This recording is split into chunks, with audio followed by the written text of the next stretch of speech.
Buenas tardes.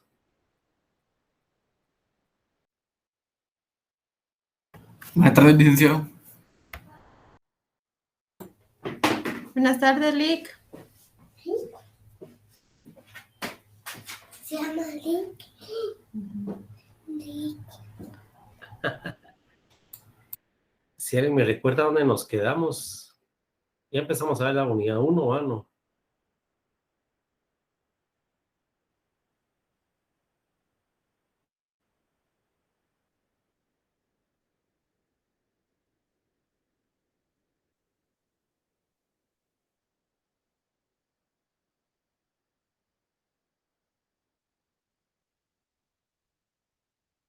Nos toca la unidad 2, pregunto.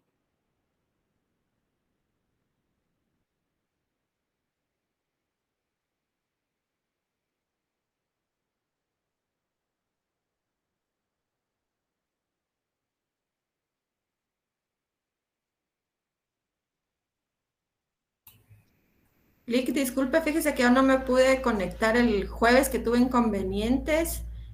No sé qué fue lo que vieron el jueves, perdón. Ya. Gracias. Este otro compañero me recuerda que hasta, porque el viernes de lo que vimos fue la Constitución y no sé qué otra cosa vimos, ¿va? El viernes. Hubo clase el viernes, sí, yo no me conecté. ¿Cómo fue jueves? Jueves y viernes.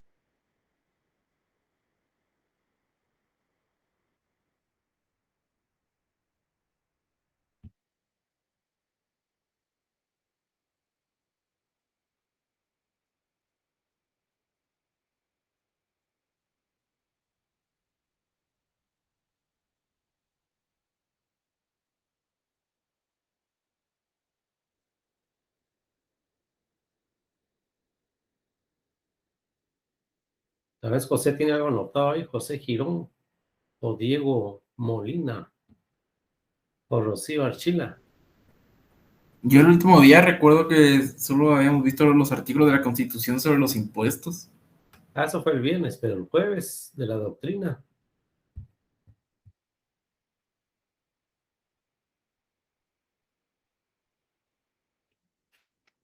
Ahí empezó a hablar sobre la actividad financiera del Estado, ¿no? Ah, sí, pero ¿dónde nos quedamos? Yo tengo anotado que nos quedamos hasta el sector público financiero cuando estaba lo de la Junta Monetaria, la SAT, el Banco de Guatemala. Ah, ok. Gracias.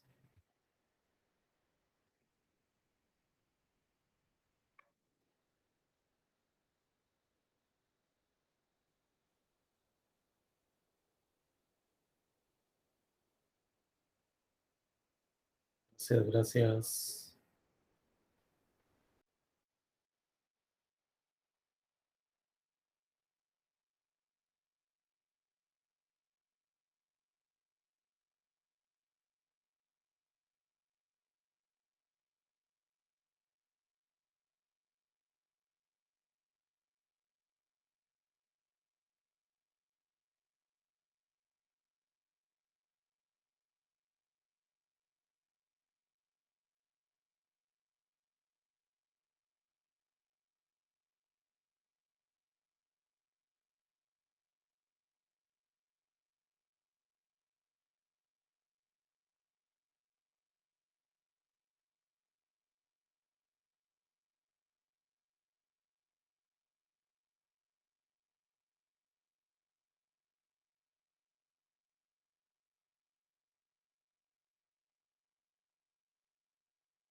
Muy bien.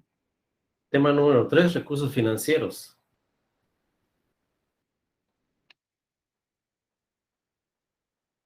¿Cuáles son los recursos financieros de cada uno de nosotros? ¿Quién puede mencionar uno?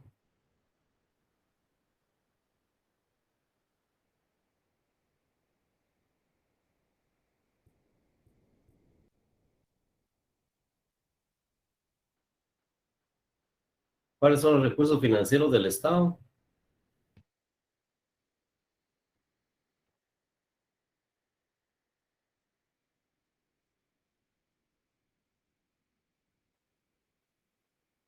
Según la doctrina, la clasificación de los recursos públicos. ¿Qué es doctrina? Son todos aquellos documentos escritos por estudiosos del derecho, en este caso en particular. Porque hay doctrina matemática, entonces serían todos los documentos escritos por estudiosos de las matemáticas. Entonces, según la clasificación doctrinaria de los recursos públicos, tenemos la objetiva, que se clasifica en fundamento, según su fundamento jurídico, según la naturaleza del recurso y según el carácter eventual y permanente. Cuando hablamos de fundamento jurídico, indica que los recursos son los originarios y los derivados, y como originarios tenemos los recursos que obtiene de sus activos el Estado de Guatemala, y los derivados los que obtiene a través de los tributos. Según la naturaleza del recurso, en especie, en servicios y dinerarios, en especie. Antes, en los años 1800, se recibía aún el pago de tributos por medio de productos agrícolas. En el tiempo de Ubico, del dictador Ubico, que estuvo 3 periodos en el estado, 4, a los que se encontraban vagando en las calles los agarraba para ir a prestar servicio en caminos, en la reparación de caminos o en hacer caminos en carreteras. Y la tercera clasificación de la naturaleza del recurso es el dinerario, por medio de los tributos. Y en la otra, que tenemos carácter eventual y permanente, tenemos ordinarios y extraordinarios. Sabemos todos que los tributos se clasifican en ordinarios y extraordinarios. Como ordinarios tenemos los impuestos directos e indirectos. ¿Quién quiere dar un ejemplo de un impuesto directo y de un indirecto?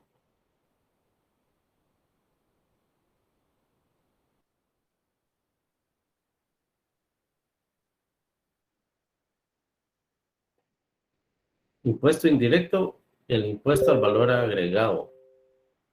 ¿Y un impuesto directo? ¿Cuál podría ser?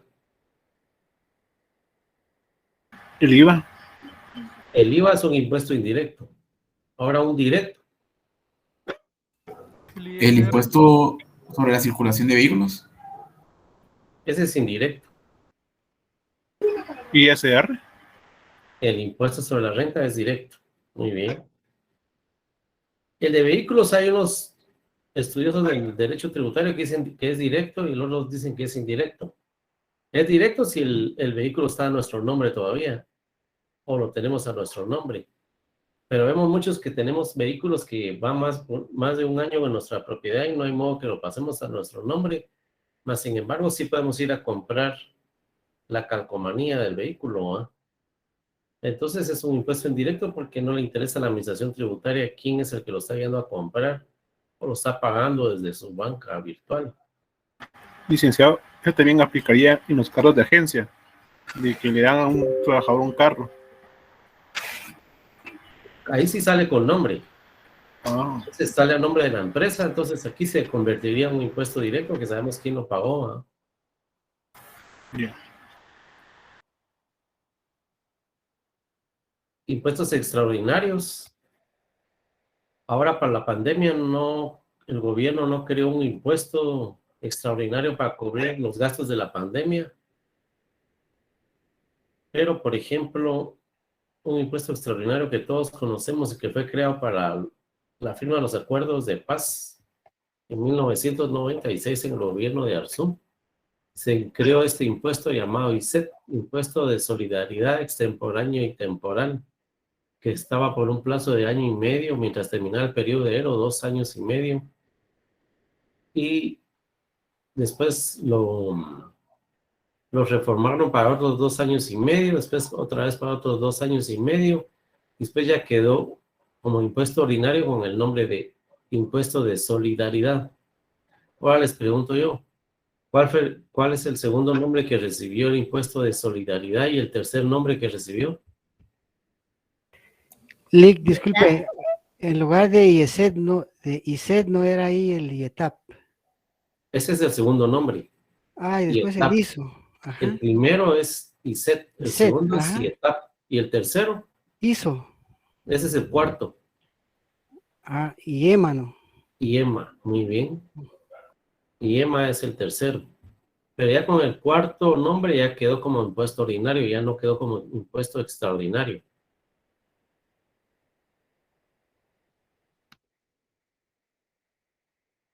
Hablando de esto, de la 1.2 servicios, Ubico utilizaba a la gente que estaba más de 10 minutos en el parque y los tomaban para que fueran, no solo a prestar servicio militar, sino que para que fueran a trabajar a las carreteras. ¿Alguien que quiera leer este anuncio? El trabajo forzado. El trabajo forzado fue una práctica implantada por los conquistadores a los indígenas y negros desde el siglo XVI y que se conservó en Guatemala hasta 1944. Se produce cuando a individuos se les obliga a trabajar bajo situaciones de abuso mental y físico. Obtienen muy mala paga y si no cumplen con exactitud los deseos de sus jefes, son despedidos. Existen tres formas principales de trabajo forzado. Primero, trabajo forzado impuesto por el Estado o por las Fuerzas Armadas. Segundo, explotación sexual comercial forzada. Tercero, trabajo forzado para la explotación económica. Ok, muchas gracias. Entonces aquí en el 2018 salió publicado que deberían de poner a trabajar a los presos, ya sea en forma interna o externa. Pero no se ha hecho porque no, este sistema penitenciario no tiene la capacidad instalada y recursos para poder controlarlos, ¿va? En el 2018 también salió esto, más de 24,000 reos ya fueron censados en 21 cárceles. Después tenemos la segunda clasificación subjetiva, siempre doctrinaria de los recursos públicos, y tenemos por la actividad del Estado en la producción de bienes del Estado, o sea, la explotación de sus activos, el alquiler de estos o la venta de estos, obtiene ingresos. Por la soberanía o poder del Estado sobre los particulares, el Estado tiene el poder para crear tributos, impuestos, tasas y contribuciones, sanciones y obtener créditos para poder cubrir el presupuesto de ingresos y egresos del Estado. Leamos la definición de impuestos, vamos al Código Tributario, busquemos la definición de tributos, primero tributos, en el Código Tributario, ¿qué artículo está?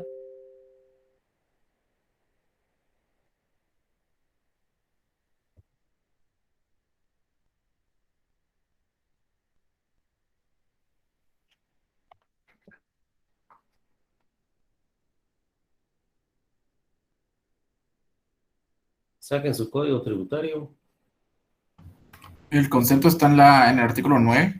leámoslo, porfa. Artículo 9, concepto. Tributos son las prestaciones comúnmente en dinero que el Estado exige en ejercicio de su poder tributario con el objetivo de obtener recursos para el cumplimiento de sus fines. Ok. Artículo 10.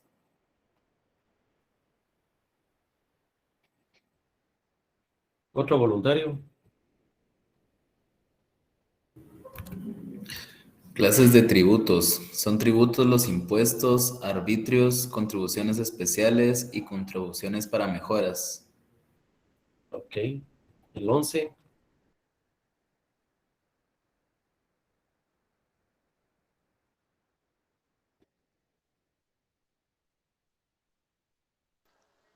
Artículo 11. Impuesto. Impuesto es el tributo que tiene como hecho generador una actividad estatal general no relacionada concretamente con el contribuyente. Ok. El 12. Arbitrio. Arbitrio es el impuesto decretado por ley a favor de una o varias municipalidades. Ok. El 13.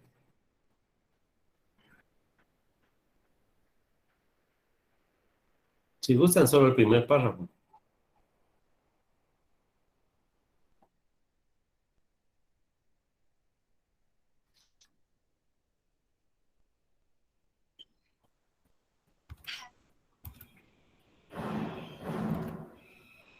Contribución especial y contribución por mejoras. Contribución especial es el tributo que tiene como determinante del hecho generador beneficios directos para el contribuyente, derivado de la realización de obras públicas o de servicios estatales. Ok, muy bien. Sanciones. ¿En qué artículo están las sanciones en el Código Tributario?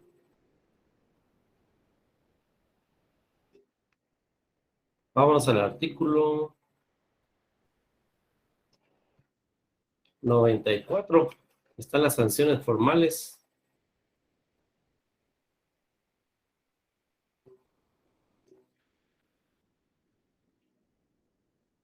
Alguien que pueda leer el numeral 3 del artículo 94.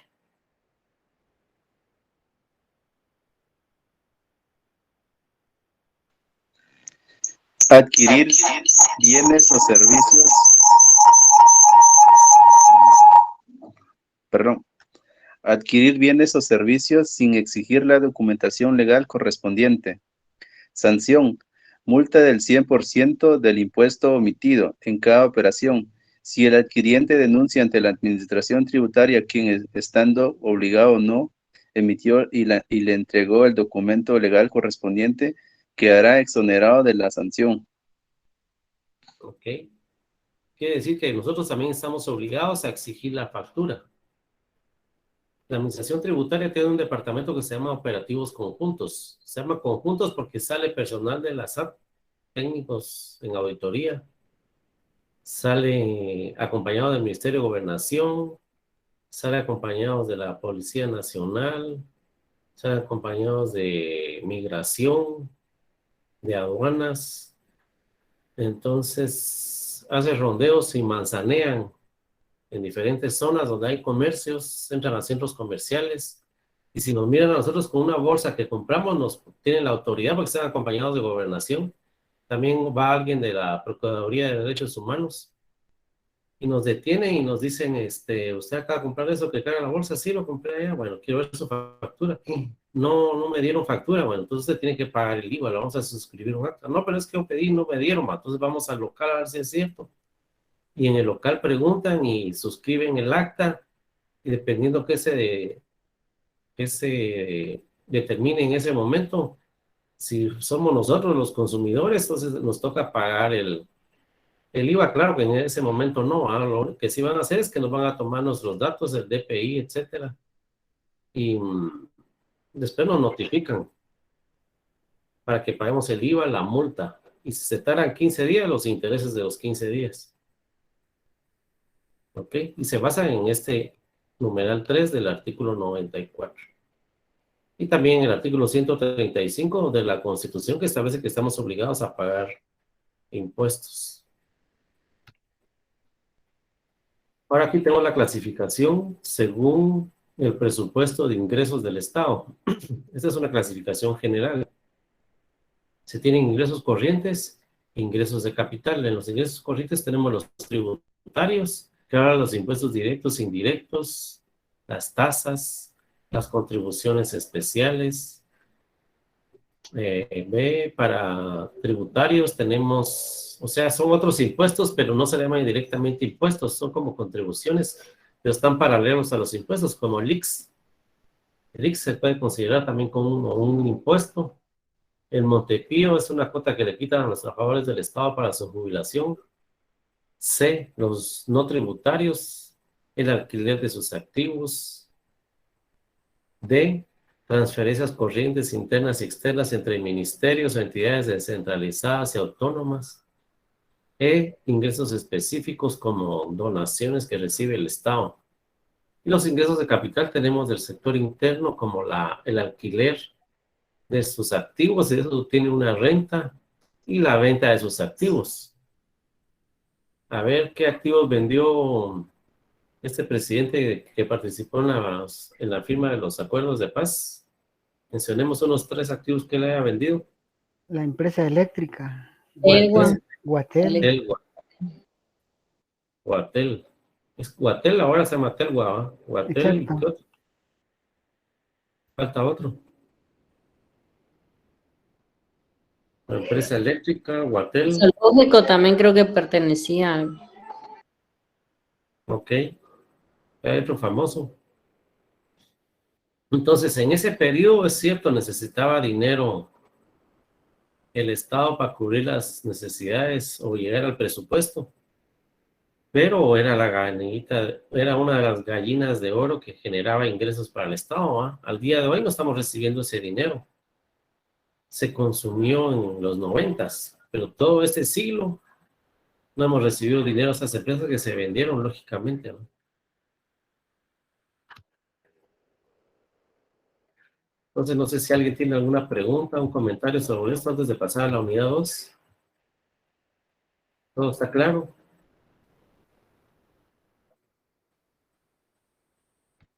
¿Están leyendo la doctrina que se les mandó por Classroom?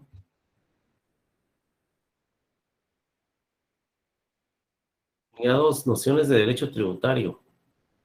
Aquí vamos a hablar cómo es que nació el derecho tributario entre todos los derechos. Porque originalmente solo existía un derecho. Pero para que algo nazca a la vida, para que algo sea objetivo, debe tener sus propias leyes, ser comprobado científicamente, tener un nombre, tener su propia teoría, sus propias leyes. Y eso sucedió con el derecho tributario. El derecho tributario tiene su propio nombre, que es este, o ha tenido otros nombres como derecho impositivo, porque nos lo impone la Constitución Política de la República. Empezando con el artículo 135, la Constitución establece que debemos de pagar tributos. El 239 tiene la estructura de cómo debe ser una ley tributaria para que sea aprobada por el Congreso de la República. Y en el 171 habla de las otras atribuciones del Congreso de la República, donde establece que tiene la facultad para crear impuestos ordinarios y extraordinarios. Entonces se impone desde la Carta Magna, desde la Constitución Política de la República. Derecho fiscal, porque aquí se menciona la relación que existe entre el contribuyente y la SAT. Leamos el artículo 14 del Código Tributario.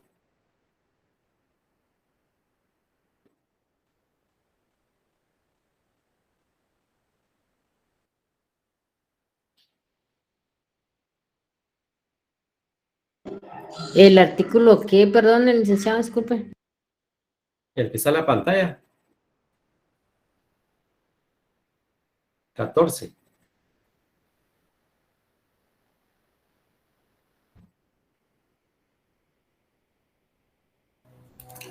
Concepto de la obligación tributaria.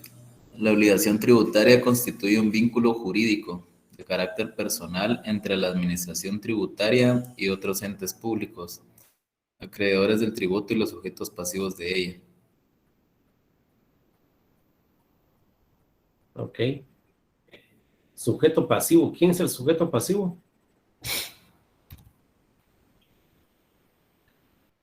Busquemos en la Constitución qué artículo habla de sujeto pasivo. Son los contribuyentes, licenciado. Ok. ¿En qué artículo está?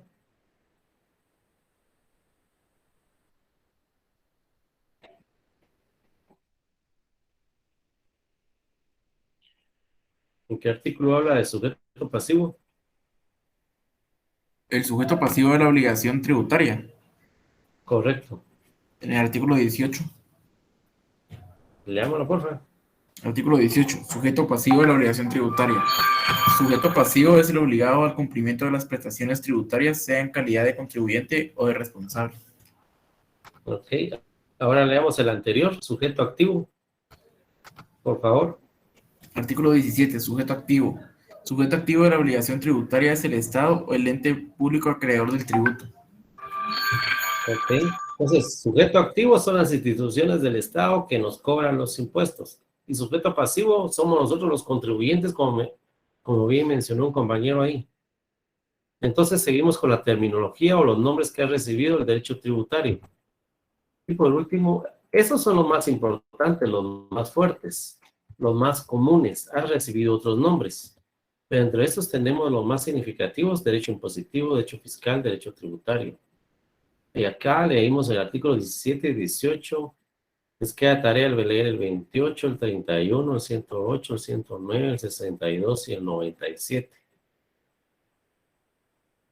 Entonces tenemos que para que el derecho tributario nazca a la vida como un derecho, como los demás derechos que existen, número uno, tenía que tener un nombre.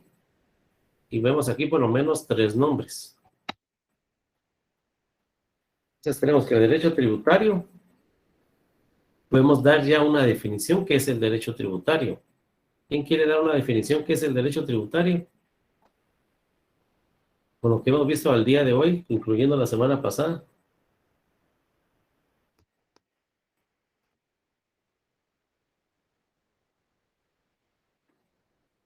Por molestar, digan algo. No es examen.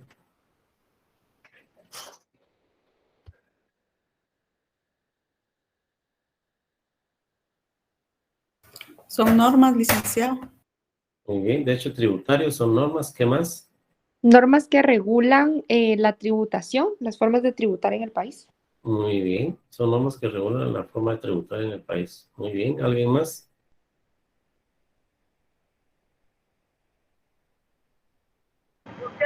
Ordenamiento jurídico que norma los tributos, licenciado. Muy bien. Ok. Derecho tributario fiscal es la disciplina que parte del derecho financiero que tiene por objeto el estudio del ordenamiento jurídico. Ok, muy bien. Ahora veamos, ya vimos la terminología que tiene 3 nombres. Ahora veamos la autonomía. Bueno, la terminología tenemos el impositivo, el fiscal y el tributario. La autonomía tiene que tener su propia teoría. Todo lo que existe tiene que tener su propia teoría. Y acá nosotros, por ejemplo, vemos teoría de lo que es el derecho tributario. ¿Correcto? Pero también lo podemos encontrar en libros, folletos y en la nube en Google. Científica. Aquí se da lo que es causa y efecto. Debe haber una causa para que exista un efecto. Entonces aquí tenemos causa que del derecho se da el efecto que se desprende del derecho privado y el derecho público. ¿Cuál es la diferencia entre el derecho privado y el derecho público?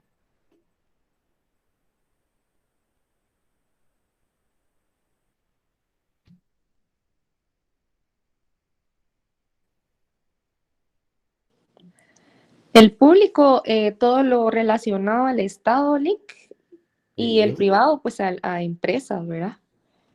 Ok. Y a personas individuales. Ok, muy bien. El privado, el CACIF. Ok, muy bien.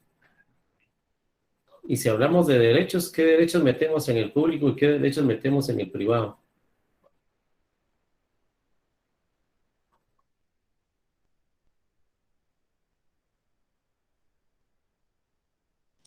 En el privado puede ser el laboral. Ese es público. En el público podría Mercantil. estar el derecho civil, derecho mercantil, derecho laboral. ¿En el cual dice? En el público, No. ¿no? El civil. ¿El mercantil sí es privado, LIC? El mercantil es privado. El compañero dijo público. ¿Qué otro derecho tenemos? Derecho mercantil en privado. ¿Qué otro derecho tenemos? El penal es público. El penal es público, muy bien. Civil, ¿Qué es? público. No. Privado. ¿Qué es el civil? El civil es privado. Es privado. ¿Qué otro? Derecho constitucional. Derecho constitucional. ¿Qué derecho es? ¿Privado o público? Público. Muy bien. Y el último, que se les venga a la mente. Derecho internacional, Muy bien. ¿Ese qué es? público. Muy bien. Entonces, ¿cuál es el secreto acá? El secreto es que en el derecho privado solo hay 2 derechos. ¿Cuáles son? Civil y mercantil. Civil y mercantil. De ahí cualquier derecho que ustedes mencionen o que les mencionen en la calle o en el trabajo es derecho público. Cuando ustedes escuchen hablar a 2 personas y estén hablando de un derecho, ustedes dicen, a veces está hablando de derecho público, van a decir, usted controla, ¿verdad? Cuando hablen de derecho civil y mercantil, estamos hablando del derecho privado. ¿Por qué? Porque el derecho civil se refiere a la persona, a mí mismo, a mi privacidad como persona, a mis derechos que tengo de acuerdo al artículo 1, 2 y 3 de la Constitución Política de la República, me protege el derecho civil. Y ya como profesional independiente, tengo mi negocio independiente, o tengo mi sociedad, me defiende el derecho mercantil. Correcto. Ahora, si alguien está violentando mi persona como tal, mi negocio, mi profesión, entonces, con base a esos dos derechos, utilizo los derechos públicos para que sea juzgado. ¿Vamos? Entonces, causa número 1, que del derecho se desprende el derecho privado y el derecho público. Del derecho público, causa, se desprende el derecho administrativo. Del derecho administrativo, causa, se desprende el derecho financiero. Causa, derecho financiero, se desprende el derecho tributario. ¿Ok? Entonces tenemos que para que el derecho tributario nazca a la vida legal, número 1, tiene que tener nombre. Número 2, autonomía, que sea didáctica, científica y legislativa, que tenga sus propias leyes. Tiene sus propias leyes, empezando con la Constitución Política de la República, que establece que el Congreso puede crear leyes, siempre y cuando cumpla con el cuerpo que establece el 239 de la Constitución. Y no solo la Constitución, ¿qué otras leyes hay? Todas las leyes de tributarias, el IVA, el ISR, el ISO, la ley del timbre, de la cual se van a examinar ustedes el primer parcial, ya están leyendo la ley del timbre. Después vamos a hacer un repaso de la ley del timbre. Y todas las leyes tributarias habidas por haber. ¿Ok? Entonces, se dice que el derecho tributario sí llega a ser autónomo porque tiene su propia teoría, es científica y tiene sus propias leyes. ¿Ok? ¿Alguna pregunta, un comentario sobre esto? Entonces, ¿dónde ubicamos al derecho tributario? En la rama del derecho público. Entonces, el derecho tributario se vino a sumar a la N cantidad de derechos que hay. No está dentro del derecho privado.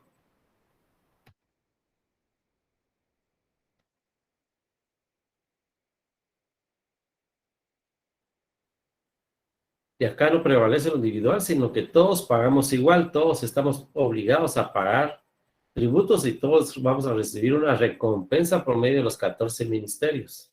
Total o parcial, pero la recibimos.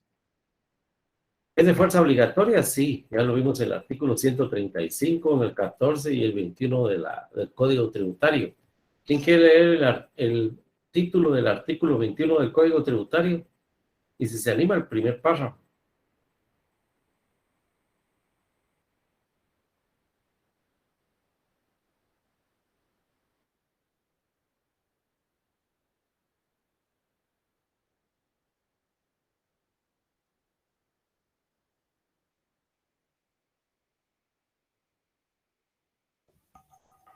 Sección segunda, contribuyentes. Ok. Artículo 21. Obligado por deuda propia. Son contribuyentes las personas individuales, prescindiendo de su capacidad legal, según el derecho privado y las personas jurídicas, que realicen o respecto de las cuales se verifica el hecho generador de la obligación tributaria. Ok, quiere decir que del derecho privado sale pagar los tributos. Correcto. Del derecho mercantil. Cuando trabajamos en relación de dependencia, tenemos nuestro propio negocio, etcétera. O si trabajamos en forma independiente, lo tenemos en el Código Civil. Ya como empresa en el derecho mercantil.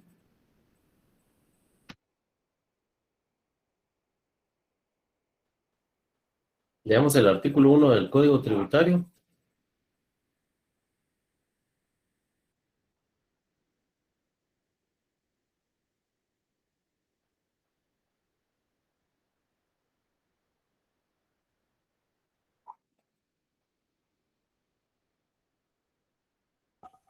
Carácter y campo de aplicación.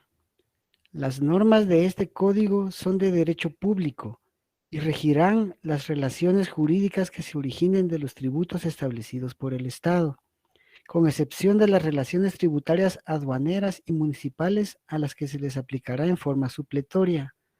También se aplicarán supletoriamente a toda relación jurídico-tributaria, incluyendo las que provengan de obligaciones establecidas a favor de entidades descentralizadas o autónomas y de personas de derecho público no estatales. Hasta ahí. Ok. Entonces, si nos damos cuenta, en el artículo 1 establece que, en la primera línea, que el Código Tributario es de la rama del derecho público y aplica para todo lo relacionado a tributos de todas las instituciones del Estado, excepto las aduaneras y de las municipalidades, porque las aduaneras tienen sus propias leyes. ¿Cuáles son? Mencionemos una ley aduanera. El Cauca, el Recauca. El Cauca. ¿Qué quiere decir Cauca? Código Aduanero Único Centroamericano. Ok, Y muy el bien. Recauca, el reglamento, LIC. Ok, muy bien. Ok.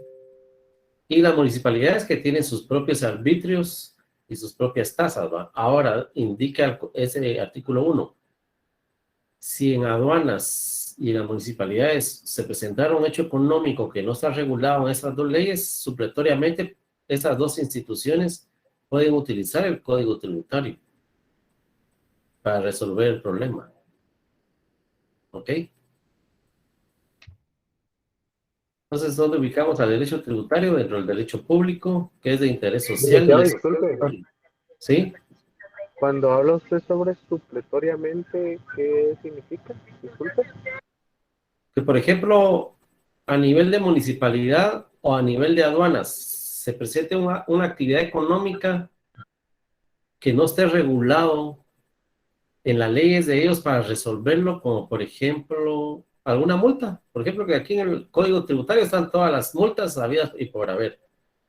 Y que en las aduanas o las municipalidades existe algún hecho económico que un ciudadano incumplió, hablando de municipalidades, o de un importador incumplió, y si no está regulado sancionarlo dentro de las leyes de las aduanas ni de la municipalidad, entonces supletoriamente vamos a ver las multas que están en el Código Tributario para que ellos lo apliquen. O, por ejemplo, en el Código Tributario está el procedimiento administrativo de cobro y cómo hacerle la revisión a los contribuyentes. Entonces, en las aduanas, si se queda corto es revisar una importación, de acuerdo al Cauca y el Recauca, como mencionó el compañero, si el Cauca no menciona cuál es el procedimiento para revisarle o hacerle una auditoría, entonces la Intendencia de Aduanas puede utilizar el Código Tributario para utilizar el procedimiento que está establecido acá. ¿Estamos?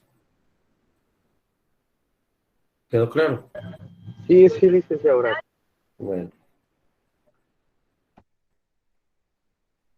Entonces acá tenemos una definición de derecho tributario. Dice que es el conjunto de normas. ¿Qué son normas? Todas las leyes. Empezando con la Constitución Política de la República, todas las leyes ordinarias, principalmente tributarias, y los artículos de la Constitución relacionados con tributos, los reglamentos de cada ley tributaria, las resoluciones emitidas por la SAT relacionado a tributario. Entonces, conjunto de normas, principios e instituciones. ¿Qué instituciones están relacionadas con lo tributario? Mencionamos 4, ¿cuáles son?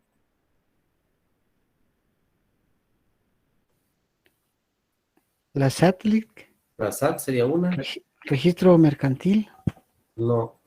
¿No? Con tributos. Ah. Finanzas. Finanzas.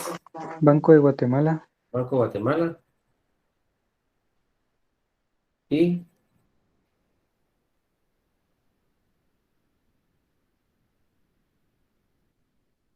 La Junta Monetaria.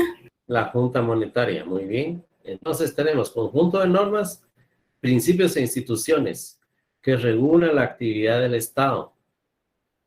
¿Cuál es la actividad del Estado? Dijimos que eran 2. Las 2 principales, las 2 primeritas. Actividad financiera del Estado.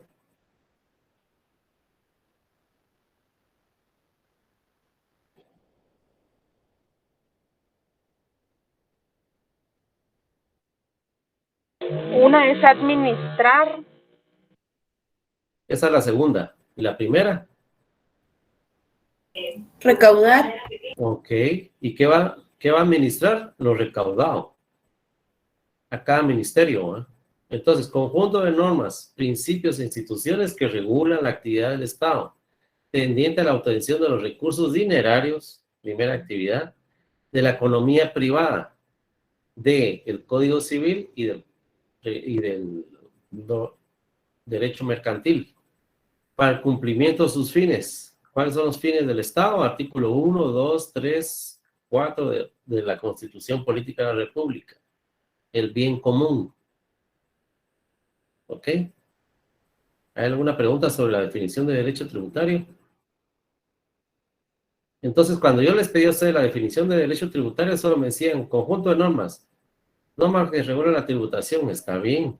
Pero había que mencionar las instituciones, las fases de la actividad del Estado y cuál es el fin. División del derecho tributario.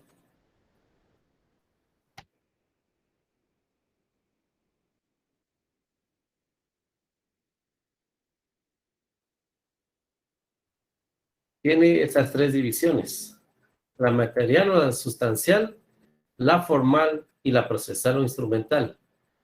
Que en otras palabras quiere decir, número uno, que nosotros paguemos nuestros impuestos. Número dos, que cumplamos con las obligaciones formales. Una obligación formal, presentar nuestras declaraciones, con valor o sin valor. Si hay con valor, pues pagarlo. ¿Qué otra obligación formal tienen los contribuyentes? Que no sea dinero. Actualizar sus datos cada año, Lick. Actualizar sus datos cada año. ¿Qué otra obligación formal tiene? Que no sea dinero.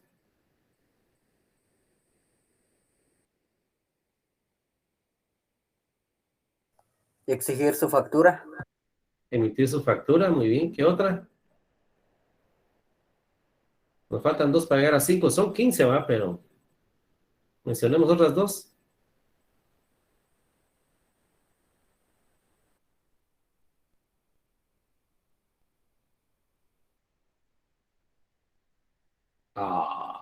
Bueno.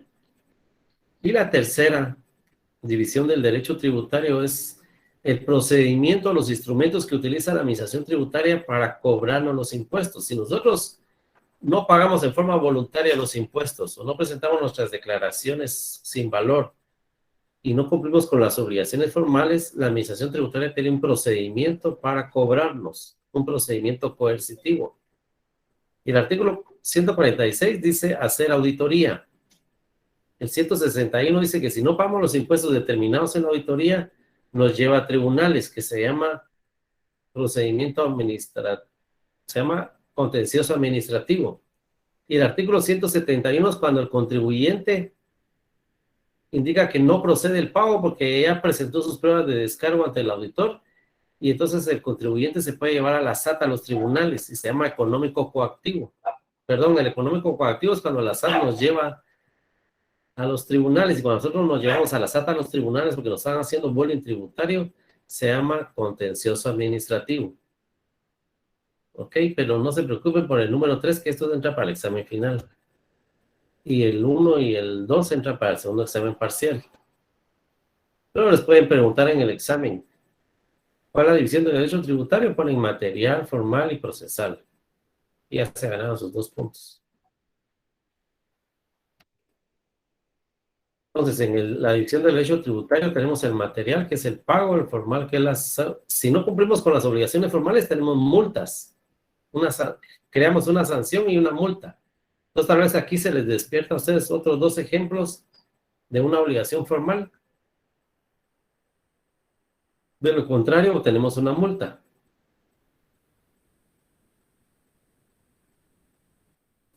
Habilitar libro de compras y ventas, Lick. Ajá. El no habilitar el libro de compras y ventas nos genera una sanción y una multa. ¿Qué otro? No pagar en tiempo. No, que no sea de pago. Solo estamos hablando de lo formal.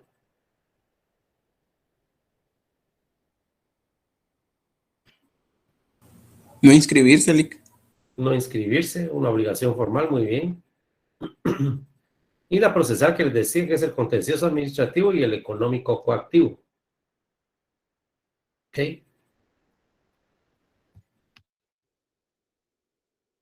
Entonces, ¿será que el derecho tributario tiene relación con todos los derechos? ¿Sí o no? Pues sí. Tiene relación con los derechos privados principalmente y también tiene relación con todos los derechos del derecho público. Y en los privados tenemos el derecho civil y el mercantil y todos los demás derechos son del derecho público. Y no digamos principalmente con la Constitución Política de la República, que ya vimos en la clase del viernes que hay varios artículos que tienen relación con los tributos. ¿Alguna pregunta sobre esto?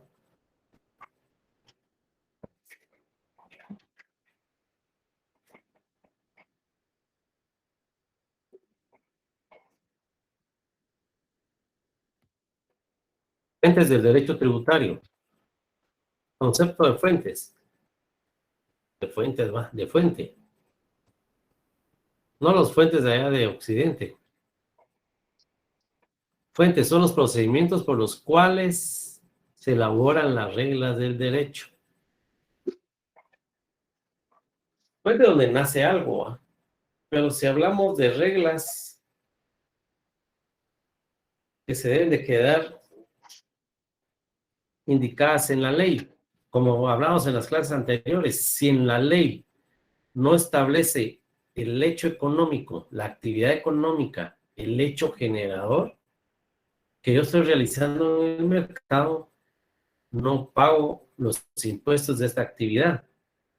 Pero si está regulado y dice, tiene que pagar el 12%, pago el 12%. Si está regulado y dice, paga el 5%, pago el 5%. Si está regulada esta actividad que estoy haciendo y establece, paga el 25%, pago el 25%. Son reglas que están escritas. En la oficina hay reglas. Tiene que entrar a las 8 y sale a las 5 de la tarde y tiene 1 hora de almuerzo. Y 4 horas va a trabajar el sábado. En la casa, si viene después de las 9 de la noche, no hay cena. O usted la hace. A las 10 de la noche se apaga la luz.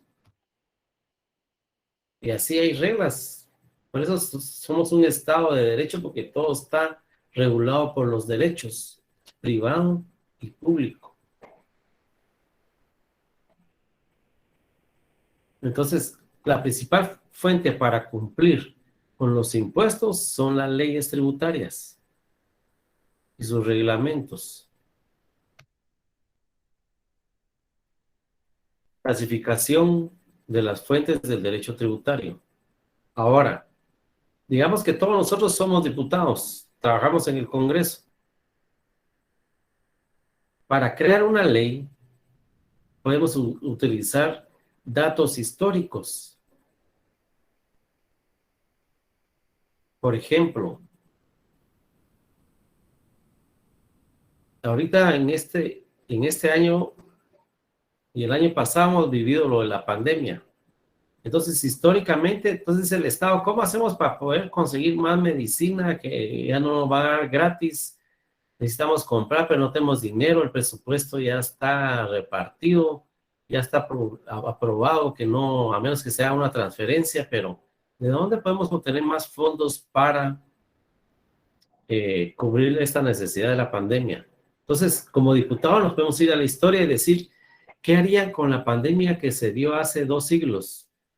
¿Qué harían con la pandemia que se dio hace 3 siglos? Vámonos a la historia, ¿cómo lo resolvió el Estado? Y ven y dicen, bueno, el Estado hizo esto, creó otros impuestos, creó otro impuesto temporal o extraordinario que durara solo mientras dura la pandemia. Y entonces, con base a eso, a datos históricos, vienen y crean un nuevo impuesto. Como por ejemplo, para el terremoto de 1976, ¿va? En febrero del 76, alguien que me corrija. Yo no había nacido. 4 de febrero, Nick. 4 de febrero la cosa. Del 76, ¿va? Sí. Ok. ¿Qué hizo ese gobierno?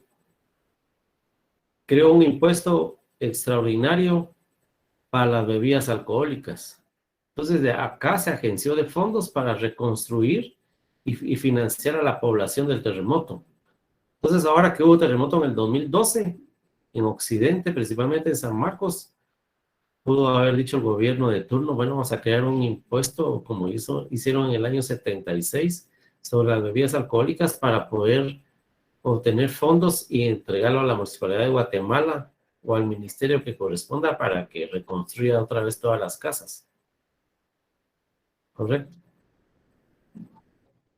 O, por ejemplo, el impuesto de solidaridad que hizo el gobierno de ese momento para poder tener fondos e indemnizar a toda la población que participó en la Guerra Fría, pues crearon el impuesto de solidaridad, hoy llamado impuesto de solidaridad, pero ya mencionamos que el nombre estuvo, ¿no? Entonces, para crear una ley, los diputados se pueden ir a la historia y ver qué hicieron los gobiernos anteriores para ellos, así copiarlo, ¿no? Y adaptarlo a la realidad. Fuentes reales o materiales son los hechos, actos o fenómenos sociales, económicos, políticos, culturales, etcétera, que contribuyen a formar la sustancia o materia del derecho. ¿Estamos?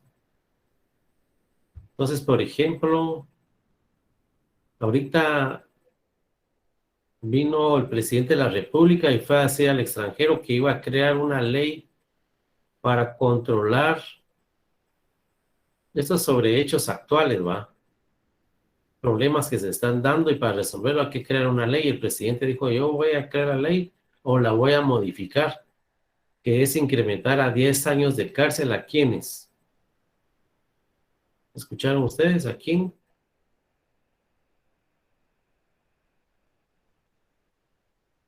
A los que están sirviendo como coyotes para trasladar gente al otro lado de México, al otro lado de Estados Unidos. Entonces aquí hay un problema porque hay mucha población que sí le hace caso a los coyotes, que sí pueden pasar fácilmente, y hay muchos connacionales que han muerto en el camino. Entonces, para evitar este problema de mucha muerte, porque acuérdense que el artículo 1, 2 y 3 de la Constitución dice que el Estado está obligado a garantizarle la vida a los habitantes. Entonces, para evitar esto, dice que el día que agarren al que sirve de coyote se va a la cárcel, pero le va a incrementar la pena a 10 años, no sé a cuántos años está el día de hoy. O pueden decir, bueno, considerando que el presupuesto es de 106 millardos y la SAT solo va a recaudar 94, 97 millardos, dijo, necesitamos otros 30 millardos. Entonces, puede ser que ellos digan, bueno, incrementémosle el IVA al 15% y el ISR del 25% al 28% y el del 5% dejémoslo solo en 7% y que ya no sea solo el 5%. ¿Ok? Pero esto de acuerdo a las necesidades que se están dando al día de hoy. Y las formales son las formas obligadas y predeterminadas que deben de revestir los preceptos de conducta para poderse imponer socialmente en virtud de la potencia coercitiva del derecho a los procesos de elaboración de la voluntad del Estado.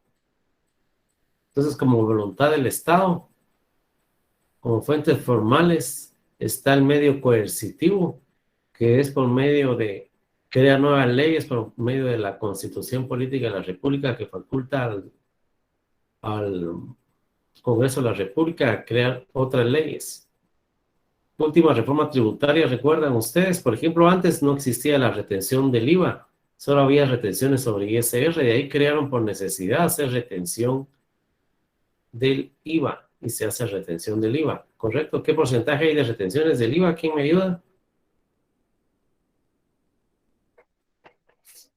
15%, 12%. 15 y 30. 15 y 30, pues es la canción de aquel José José. 65. 65% para las entidades del Estado, muy bien. Hay 15, muy bien. Hay 30 también, es correcto. Entonces, 5% para pequeños contribuyentes. Ok, muy bien. Entonces, entre las fuentes formales que tiene el Estado para crear leyes, número 1 tiene la Constitución Política de la República, que se basa en el artículo 135, 171 y todos esos artículos que se mencionan acá para poder decir que tiene la potestad de crear leyes no solo tributarias, sino que cualquier clase de ley. Entonces aquí nos interesa el artículo 171 que indica que el Congreso de la República puede crear impuestos ordinarios y extraordinarios. El artículo 135 que estamos obligados a pagar tributos. El artículo 243 que establece la estructura de la ley de cada ley tributaria. Después sigue como fuente, se puede ver las leyes ordinarias, creadas por el Congreso también. Y, por ejemplo, si quiere crear una ley que afecte el consumo, puede utilizar de base la ley del IVA, la ley del timbre, y con eso puede crear una tercera ley. O reformarlas. Tenemos decretos y decreto ley. ¿Qué diferencia hay entre decretos y decreto ley? ¿Qué es un decreto? ¿Un voluntario?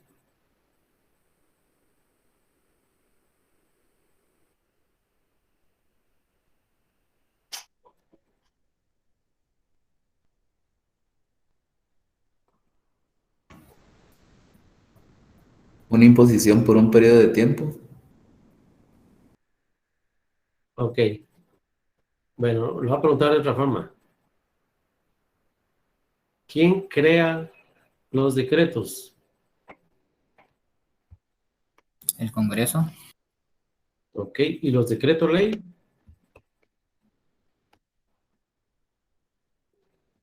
Son dos cosas diferentes. Veamos qué dice el artículo 183F.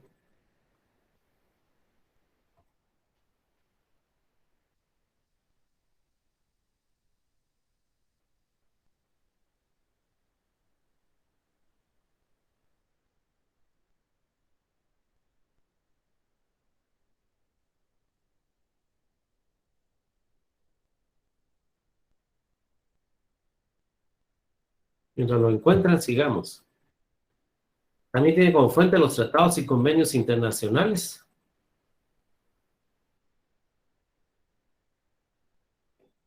Los tratados son los que se hacen por el presidente de la República y los convenios se hacen por medio de los ministerios. El Ministerio de Economía de Guatemala creó el Cauca. El presidente de la República puede crear decretos, sí o no.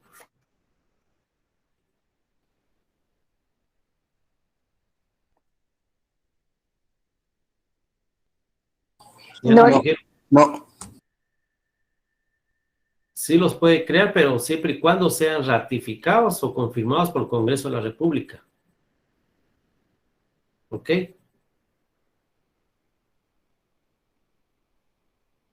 Ya no me dijeron qué decía el artículo 183F.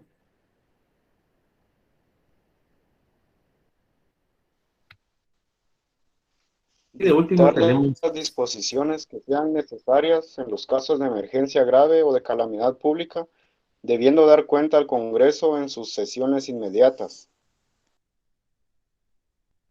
Ok. Entonces, todos los decretos que crea el Ejecutivo se llaman decretos ley. Estamos. Y normalmente se dan cuando no hay un Congreso y cuando no está el judicial. De los tres poderes desaparece dos y solo queda el Ejecutivo. Como pasó con el golpe de Estado de Serrano Elías. Él pudo haber creado una ley ahí. En el tiempo de Ríos Montt, él desapareció el Congreso y desapareció el OJ y se quedó solo él como ejecutivo y en el tiempo de él creó una ley, varias leyes, entre estas la ley del IVA. El Código Civil no fue en el periodo de él, pero el Código Civil también se creó como decreto ley. ¿Estamos? Entonces esas son fuentes del derecho. Legal, la Constitución, las leyes ordinarias, los decretos ley, los tratados y convenios internacionales, los reglamentos, etc. Todo lo que imitan las instituciones del Estado. La costumbre. Hay un refrán que dice que la costumbre se vuelve ley. ¿Es cierto o es falso? Yo creo que es cierto, Lick. Muy Es bien, el famoso derecho consuetudinario, ¿verdad? muy bien. Es correcto. ¿Quién quiere dar un ejemplo?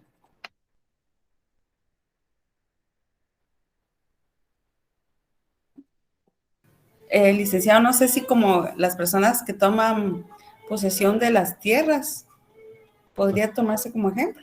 Sí, muy bien. Es correcto.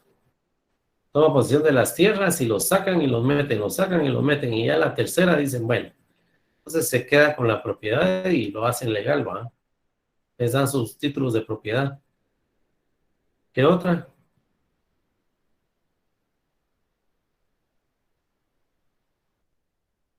Por ejemplo, aquí en mi manzana de donde vivo,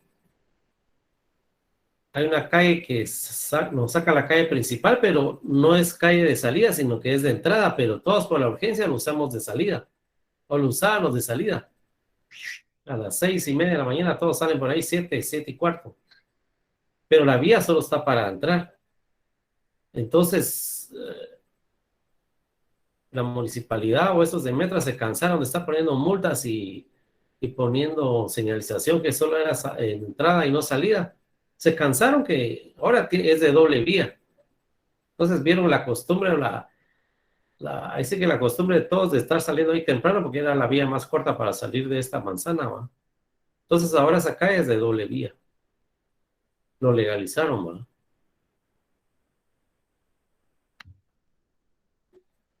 La jurisprudencia, como bien mencionaba la compañerita, son casos aquellos que llegan a los tribunales y es un caso nuevo.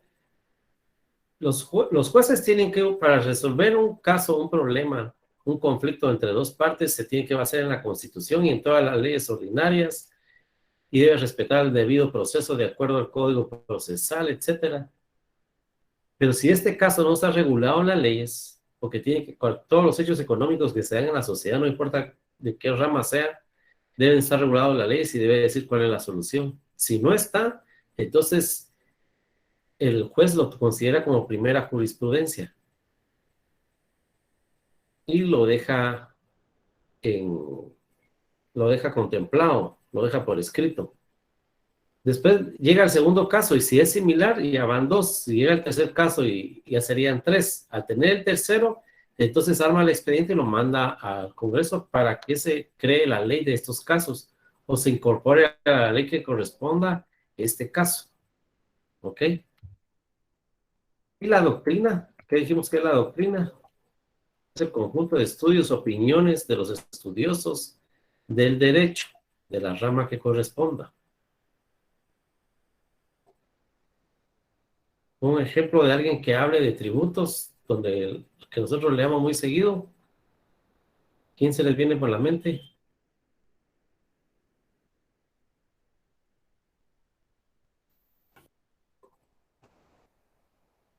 No hay.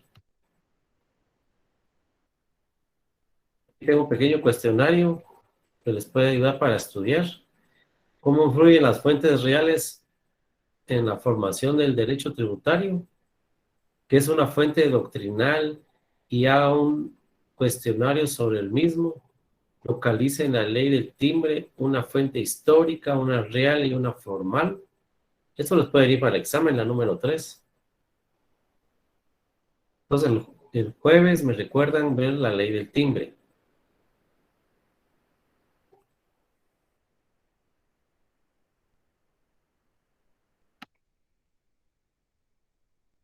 Interpretación de las normas tributarias.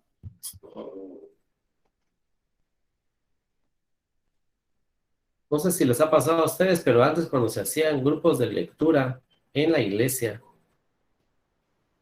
alguien del grupo leía un pasaje de la Biblia y después nos preguntaban a todos qué habíamos entendido. y escuchábamos que uno decía una cosa, otra cosa y otra cosa, y yo decía, ¿será que digo lo que estoy pensando? Porque no hace clic con lo que los otros dos han dicho, entonces mejor nos quedamos callados y no participamos, porque cada quien interpreta lo que lee de diferente forma que los demás, pero no nos preocupamos por buscar esas palabras comunes que ellos dijeron o lo dijeron. Hay palabras comunes, pero están dichas en forma de sinónimos o antónimos, como ustedes quieran denominarle. Entonces no las rescatamos para decir, ah, sí, estamos diciendo lo mismo, solo que con otras palabras, pero tenemos palabras en común. Entonces este problema se da cuando leemos las leyes tributarias. Cuando leemos las leyes tributarias, uno lo interpreta de una forma y otros de otra forma, y lo aplicamos de una forma y de otra forma. Entonces decimos, ¿y entonces en qué quedamos? Entonces, para que no haya malas interpretaciones, establece la Administración Tributaria que mejor creó los formularios de Declaraguate. Antes eran en papel, pero ahora Declaraguate que es virtual. Entonces, para que no haya diferente forma de interpretación, crea los formularios y dice ventas brutas menos ventas exentas, servicios brutos menos servicios exentos, porque si no, si nos dice háganlo ustedes de acuerdo a su interpretación, vamos a poner primero lo que está exento y después lo que está afecto. Otros van a poner primero lo que está afecto y otros lo que está exento. Otros no van a incluir lo exento y lo van a poner en bruto. Entonces, para evitar malas interpretaciones, de ahí nace la creación de los diferentes formularios de Declaraguate, para que haya uniformidad en la declaración. Y todavía nos cuesta llenar el formulario, ¿no? Porque no utilizan ellos palabras que sean genéricas y decir uno qué pongo en esta línea. Lo mismo pasa con los exámenes, ¿va?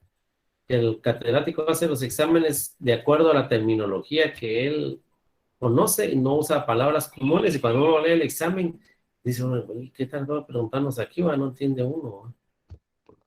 Entonces acá dice cómo interpretar las leyes.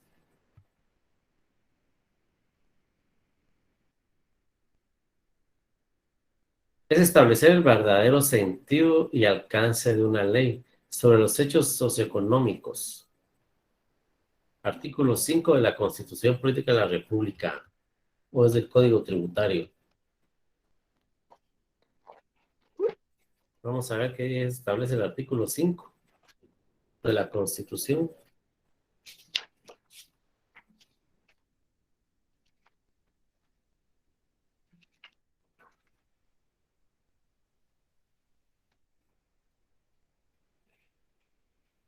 No, no es de la Constitución Política de la República, es del Código Tributario.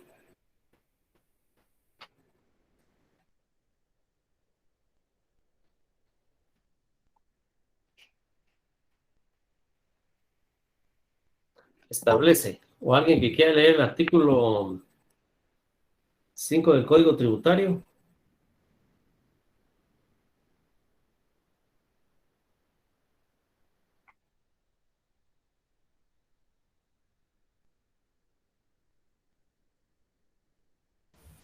Integración analógica. En los casos de falta, oscuridad, ambigüedad o insuficiencia de la ley tributaria se resolverá conforme a las disposiciones del artículo 4 de este código. Sin embargo, por la aplicación analógica no podrán instituirse sujetos pasivos tributarios, ni crearse, modificarse o suprimirse obligaciones, exenciones, exoneraciones, descuentos, deducciones u otros beneficios, ni infracciones o sanciones tributarias. ¿Ok? Entonces dice, en los casos de falta, oscuridad o ambigüedad o insuficiencia de la ley tributaria que no se entiende, podemos utilizar otras leyes para interpretarlo. Y nos vamos al artículo 4. ¿Quién quiere leer el artículo 4?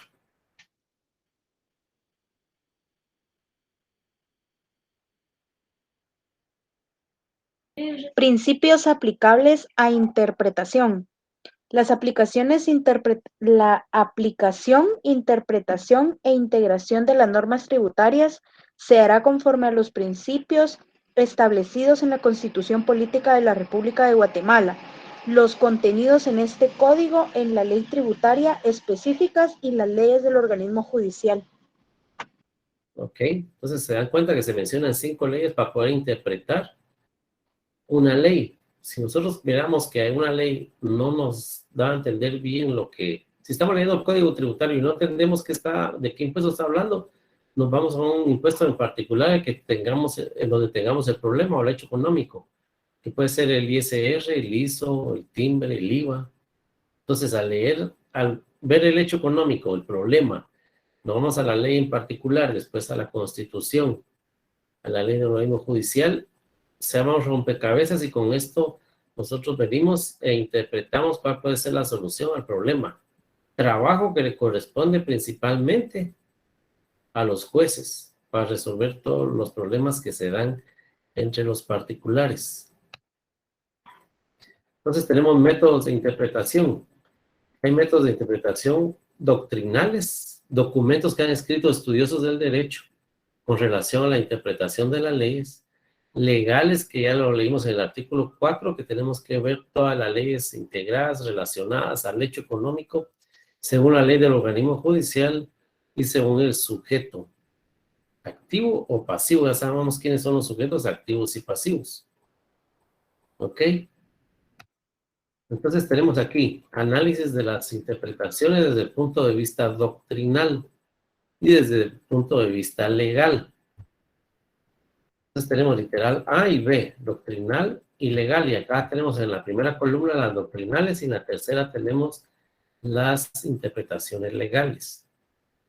Entonces, las doctrinales se establece que se debe dar una interpretación estricta y literaria, respetar lo que dice o establece o se lee en la ley, la letra muerta, tal y como salió publicada en el diario oficial, así la tenemos que interpretar. Si acá dice en la ley 12%, 12% lo tenemos que interpretar. No tenemos que decir, bueno, voy a pagar primero el 6% y después pagar otro 6% cuando pueda. No, 12%. ¿Ok?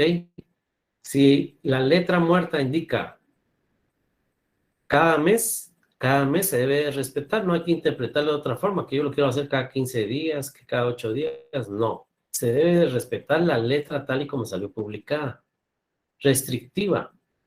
Aquí se tiene una interpretación pro fiscum y una interpretación contra fiscum.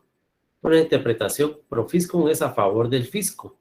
Como por ejemplo cuando pagamos nosotros el débito fiscal, cuando nos hacen la retención del ISR. Esa es una interpretación pro fiscum, que es a favor del Estado, el pagar tributos, que son todas las leyes. Y contra fiscum es no pagar tributos. Pero si yo no quiero pagar el IVA, ¿qué debo de hacer?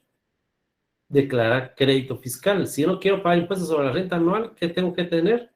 Una pérdida. ¿Pero cuál es la consecuencia de tener una pérdida a final de año? ¿Quién me lo dice? ¿Qué genera tener una pérdida? Aparte de no pagar impuestos, porque es una interpretación contra fiscum. ¿Qué consecuencia me trae fiscalmente tener una pérdida?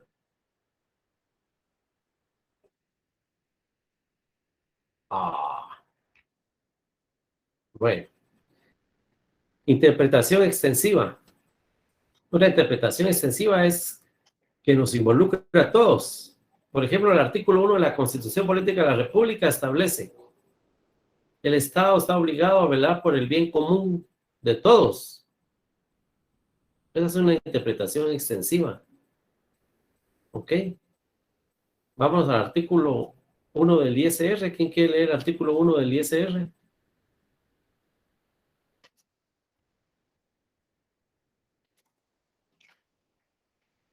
Por el artículo 2 de la Constitución Política de la República.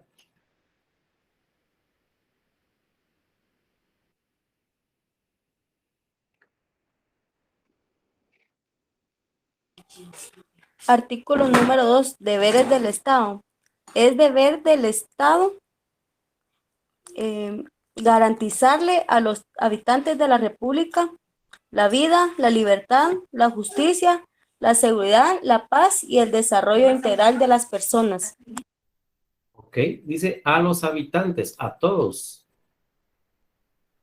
¿ok? No está excluyendo, esta es una interpretación extensiva. Entonces, cuando nosotros leemos cualquier ley tributaria o cualquier ley de la rama pública o de la rama privada, vamos a encontrar artículos que son extensivos y otros que no son extensivos, son restrictivos. ¿Correcto?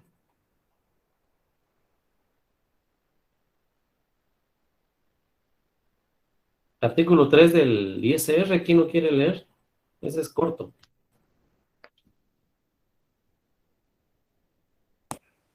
Derecho a la vida. El Estado garantiza y protege a la vida humana desde su concepción, así como la integridad y la seguridad de la persona. Ok, pero habla en general, ¿va? Ahora vámonos a la ley del ISR. A la ley del ISR, decreto 10/2012, artículo 3.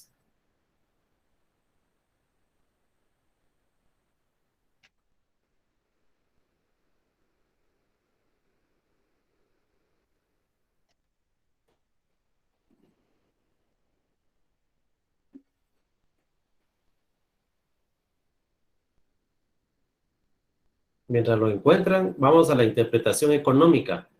Capacidad de pago. El artículo 243 establece que se debe respetar la capacidad de pago de todos los habitantes. Y si no tienen la capacidad de pago, el Estado debe velar porque estos no pagan impuestos y por eso existen las exenciones. Cada ley tributaria tiene un artículo de qué personas, qué empresas y qué actos económicos no pagan impuestos. Asalariados no van a pagar el impuesto sobre la renta. Los asalariados que ganen menos de 5,000 quetzales al mes o de 4,500. ¿Ok? Interpretación legal. Artículo de la Constitución Política de la República, artículo 239, 243. ¿Cómo se llaman estos artículos? ¿Cómo se llama el artículo 239?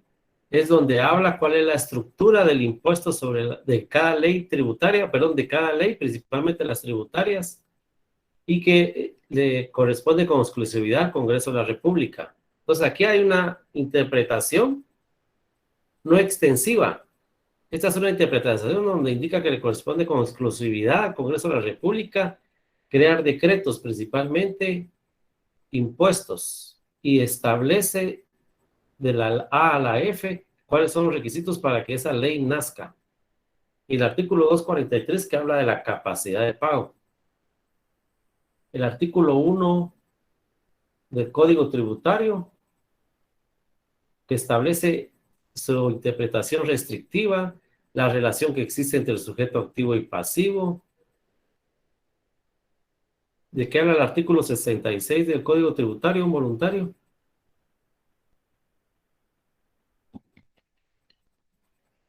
Que no debe haber doble pena, creo yo. No se deben de aplicar 2 multas o 2 sanciones al mismo hecho.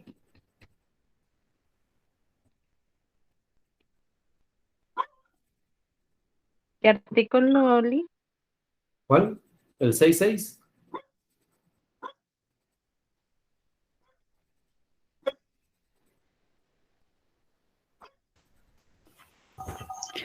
Información y documentación relativa al grupo empresarial al que pertenezca el contribuyente. Del Código Tributario. Ah, perdón, Lick, no, me confundí, perdón. Ah, bueno. El artículo 66. Sí. Y retroactividad. Ok. Las normas tributarias sancionarias regirán para el futuro. No obstante, tendrán efecto retroactivo a las que supriman infracciones y establezcan sanciones más benignas, siempre que favorezcan al infractor y que no afecten resoluciones o sentencias firmes.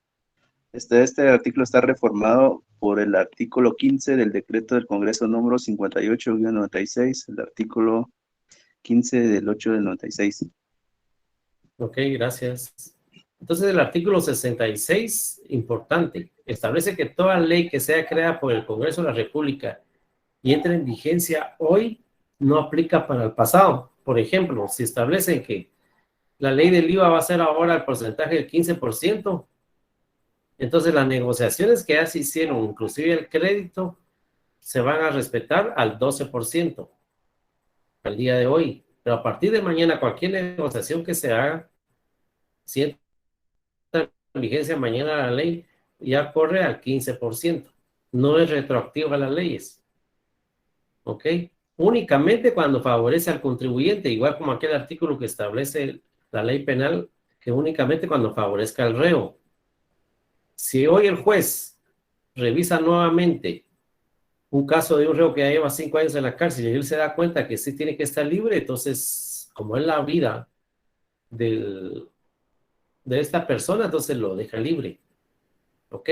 Aunque él haya dicho que se queda 30 años en la cárcel. Entonces, solo cuando favorece al reo, entonces puede regresar y decir, corrijo, enmiendo mi error. Hasta los jueces se confunden. No son los profesores, no somos nosotros. Ahora, a nivel tributario, lo único que se puede irse para atrás son las obligaciones formales. Como por ejemplo, lo que hablaron en las multas. Yo tengo multa, por ejemplo, no haber comprado la calcomanía del vehículo que tengo. Tengo multa por no haber pagado el UCI de mi propiedad. Entonces, el presidente de la República puede publicar y decir, bueno, a partir de hoy, los que no han pagado sus impuestos anteriores los pagan y van a tener una rebaja de la multa. La multa sí es retroactiva. Aunque tengan acumulado no sé cuánto de multa e intereses, se puede desaparecer porque yo, presidente, publico que desaparece el 100%. Porque esas multas y esos intereses vienen arrastrándose del pasado. ¿Ok? Entonces, solo para asunto de multas sí puede ser retroactivo, para impuestos no. El presidente no puede venir aquí ni el Congreso a decir que paguemos el impuesto sobre la renta del año antepasado, los que no lo habían pagado, en lugar del 25% que paga el 20%, no pueden hacerlo. Solo sobre multas. ¿Ok? Seguimos con las interpretaciones legales. Según las leyes tributarias y especiales de licores, establece que son leyes extensivas y hay interpretaciones restrictivas. Y aparte tenemos las interpretaciones que indica la ley del organismo judicial en el artículo 10, en su primer párrafo. Veamos qué dice la ley del organismo judicial. Se lo voy a leer yo, casi no lo tienen, o si alguien tiene el primer párrafo de la ley del organismo judicial, el artículo 10.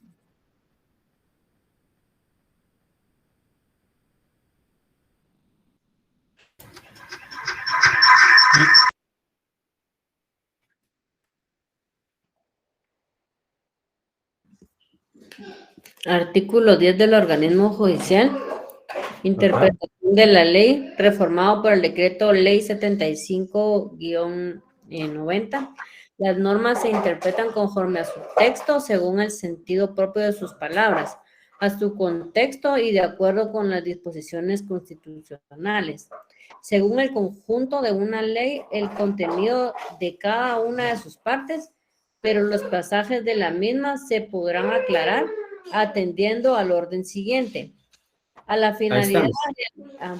¿Hasta ahí? Sí, ahí estamos bien. Okay. Gracias. Bueno. Entonces dice que hay que interpretar cada concepto y cada oración, cada frase, de acuerdo al espíritu de que estamos leyendo. En este caso estamos leyendo una ley tributaria, entonces tenemos que tener en la mente que lo que se busca en la ley es que los contribuyentes, sujetos pasivos, paguemos los tributos y que los reciba el sujeto activo, las instituciones del Estado. Y hay varias formas de interpretar según el artículo 10. Y nos tira que está la interpretación gramatical, la interpretación sistemática, según el espíritu de la ley, histórica y por analogía. Esto según el organismo judicial. Cuando decimos gramatical, entonces muchos podemos decir, bueno, a la hora que estemos leyendo una ley y no lo entendamos, ¿qué es lo que nos recomiendan? Irnos al diccionario de la Real Academia Española y buscar estas palabras o conceptos que no entendemos que encajen en lo que estamos leyendo para tener una buena interpretación. ¿Ok? Y eso lo encontramos en el artículo 11 del OJ. Sistemático. establece que hay que leer en secuencia todos los artículos de una ley, porque, por ejemplo, alguien puede venir y leer el artículo 15. Dice, no entiendo, la verdad no entiendo el artículo 15. Entonces dice, léase los artículos anteriores y los siguientes de este artículo. Regrese 2 artículos antes o 3, o leas el capítulo completo de donde está este artículo, porque el capítulo puede estar formado por 10 artículos. Entonces, vamos a entender muy bien si entendemos del artículo 1 al 20, para entender qué quiere decir el artículo 15, o leemos del 11 al 18 para poder entender qué nos quiere decir el artículo 15 si no lo entendemos. Eso se refiere, que leamos en forma ordenada cada uno de los artículos por capítulos, etcétera, las leyes tributarias para poderlo entender. Ahora veamos el espíritu de la ley. Cuando leamos una ley, para entender su espíritu se recomienda que leamos los considerandos. Así como leímos el párrafo introductorio que tiene la Constitución Política de la República, así tenemos que leer los considerandos de cada una de las leyes que vamos a leer para poder entender cuál es el objetivo de esta ley. Eso se refiere con el espíritu de la ley. Histórico, conocer la historia de la ley, por qué nació esa ley, por qué surgió. Y podemos dar de ejemplo la ley del impuesto de solidaridad, que ya mencionamos qué nombres tuvo y por qué surgió la ley del ISO. Si nos vamos a la historia, sabemos que fue a raíz de la firma de los acuerdos de paz. El Estado en ese momento tenía necesidad de agenciarse de fondos y temporalmente crearon en forma extraordinaria el impuesto de solidaridad extemporáneo y temporal por 2 años o 2 años y medio. ¿Ok? Entonces conocemos su historia y eso nos ayuda para ir entendiendo la ley cuando estemos leyendo cada uno de sus artículos. Por analogía nos establece que leamos en forma integral otras leyes. Creo que en las clases anteriores vimos que establece, por ejemplo, si nos vamos, como tengo acá el ejemplo, si nos vamos al artículo 8 del Código Civil, establece que los mayores de edad deben de adquirir su documento de identificación personal y deben de adquirir su NIT.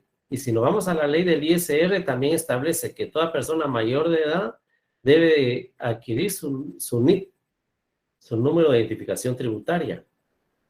Entonces aquí tenemos una relación de las obligaciones que tiene todo ciudadano a cumplir la mayoría de edad. Entonces tenemos una relación por analogía entre las leyes. Entonces, por analogía, el Código Civil nos manda a sacar nuestro DPI y por analogía, las leyes tributarias nos mandan a sacar el NIT, solo por el hecho de haber cumplido 18 años. ¿Estamos? Ahora veamos la interpretación según el sujeto. Auténtica, que nosotros tenemos que respetar la interpretación de las leyes tal y como salieron publicadas en el diario oficial. No tenemos que estar modificándoles nada, tenemos que respetar la letra muerta tal y como salió publicado en el diario oficial. La interpretación judicial, que nos da varias formas de interpretar una ley. ¿Ok? Que de acuerdo a la Constitución Política de la República, alguien que quiera leer el artículo 204 de la Constitución.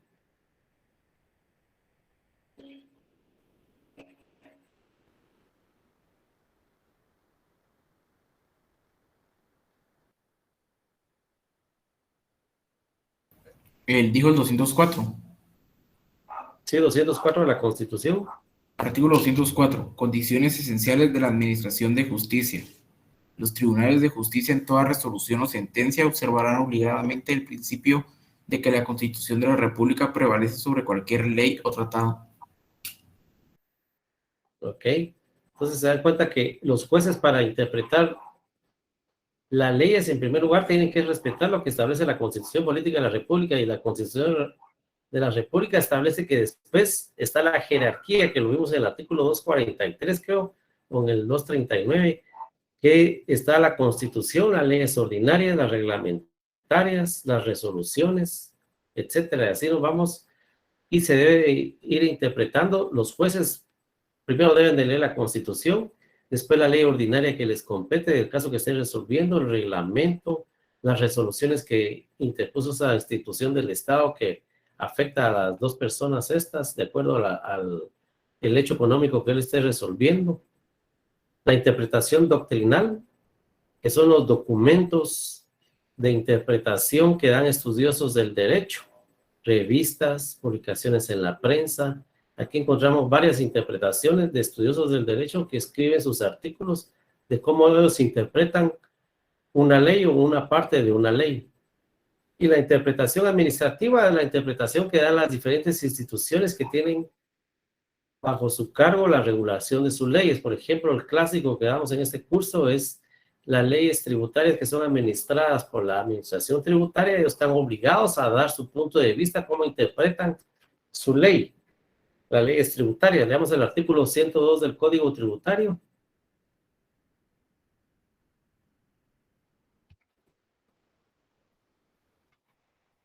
El artículo 102 del Código Tributario.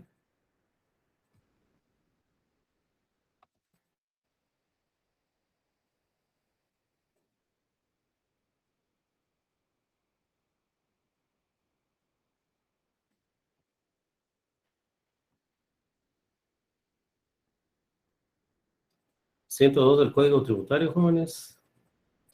Consulta requisitos y efectos.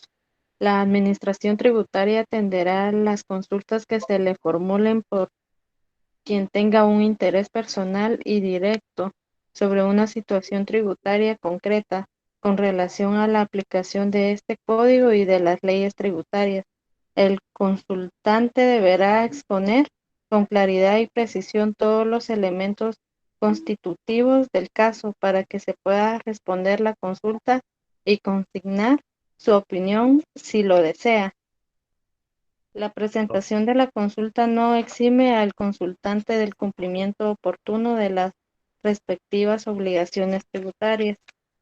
La respuesta no tiene carácter de resolución, no es susceptible de impugnación o recurso alguno y solo surte efecto vinculante para la administración tributaria en el caso concreto específicamente consultado. Las respuestas deberán emitirse dentro del plazo de 60 días hábiles, contando a partir de la presentación de la consulta. Ok, muy bien. Entonces, se dan cuenta que nosotros los contribuyentes podemos solicitarle a la administración tributaria que nos dé su interpretación de uno o más artículos de la ley que nos interese, de la ley tributaria. Y la administración tributaria está obligada a respondernos. Pero ojo, esa interpretación indica ese artículo que no es vinculante para una defensa. Porque puede ser que a la hora de una defensa, de un cobro tributario, ya en audiencia en tribunales, no podemos llegar a decir nosotros que un técnico de la SAT nos dio su interpretación y él puede ser que lo interpretó mal. Él no tiene la verdad absoluta, únicamente el juez. ¿Estamos? Pero sí nos ayuda para más o menos guiarnos en lo que nosotros tratamos de resolver. Muy bien, jóvenes, ya son las 7. ¿Alguna pregunta que quieran hacer?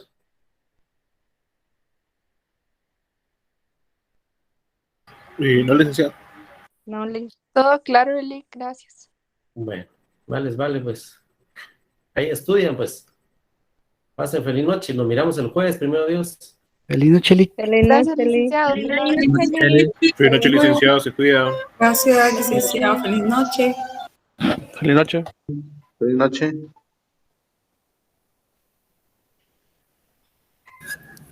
Compañeros, disculpe, ¿alguien sabe dónde podemos encontrar el material que estamos usando en el curso? ¿O si se hizo algún grupo o algo?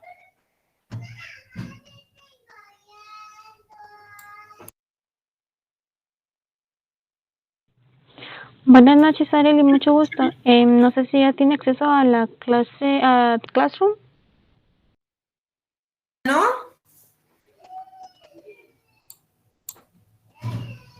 Le voy a dar el código de acceso para que pueda ingresar ahí, ahí el licenciado ya ha subido algún material. ¿Cuál es? Disculpe. 205 es esta, ¿verdad? Buenas noches. Por aquí, ¿cómo compartir ese código? Perdón. Ahorita se los dicto. Buenas noches, ahorita se los dicto porque creo que... Bueno. Les voy a enviar el link del grupo de WhatsApp para que se puedan unir y ahí les voy a estar compartiendo el código que no lo tengo ahorita a la mano. Entonces, este es el general que se creó, donde vamos a dar las instrucciones para lo que va a ser la entrega de los trabajos, laboratorios y demás. Entonces, ahorita les comparto. Buenas noches, licenciada. Perdone, hoy no pasaron asistencia, ¿verdad? No, el día de hoy no. Muchas gracias. A servirle. Entonces, si me recuerdan, tal vez más tardecito o en estos días para que pueda compartirles el código de Classroom a este link de WhatsApp que les acabo de enviar.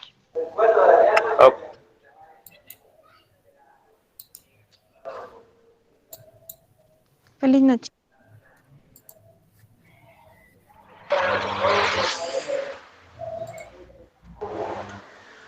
Gracias, buenas noches.